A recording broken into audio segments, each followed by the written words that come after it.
You survived the snakes in your circle. You survived the silence of your ghost mode. But now, the world is falling apart, and the noise is louder than ever. Right now, everyone around you is panicking, glued to their screens, feeding their souls with fear and chaos. They are weak because they let the world dictate their emotions. But you are a Stoic. You know that while you cannot control the fires outside, you must be the master of the fortress inside your own head.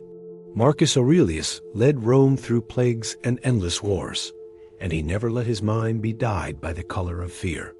Today, we are building the final stage of your transformation, the untouchable mind. If you are tired of being a slave to the headlines and the world's madness, wake up.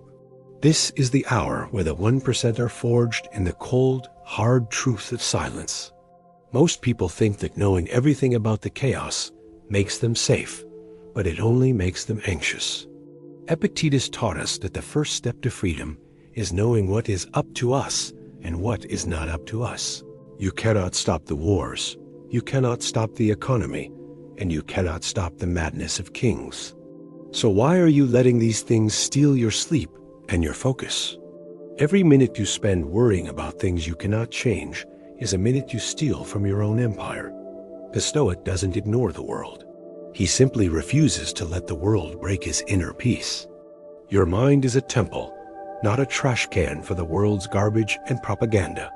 Clean the walls, lock the doors, and realize that your only true duty is to maintain your own character.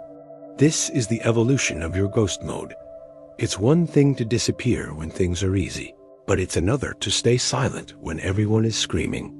In 2026, silence is the ultimate power move because it shows that you are not easily moved by external shocks. When you stop reacting to every piece of bad news, you become a ghost in the storm invisible to the panic that kills others. While they are debating things they don't understand, you are working on the things you can control. This is how you become irreplaceable, by being the only person who stays calm while everyone else is losing their heads. The world is looking for leaders, but it only finds followers of fear. Be the rock that the waves break against, not the sand that gets washed away by the first drop of rain. Your solitude is not a weakness. It is the laboratory where your strength is being tested and perfected. We talked about testing others' loyalty, but have you tested the loyalty you have toward yourself?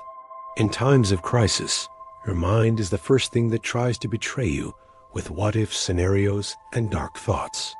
A Stoic treats his mind like a loyal general, disciplined, focused, and ready for any attack. If you cannot trust your own thoughts in the middle of a storm, you have already lost the war.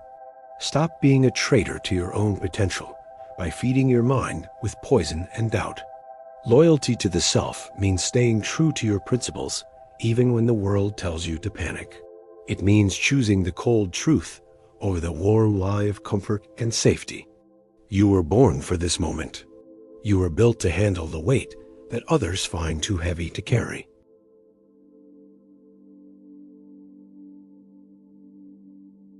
Look at the world right now. Most of what you fear hasn't even happened to you personally.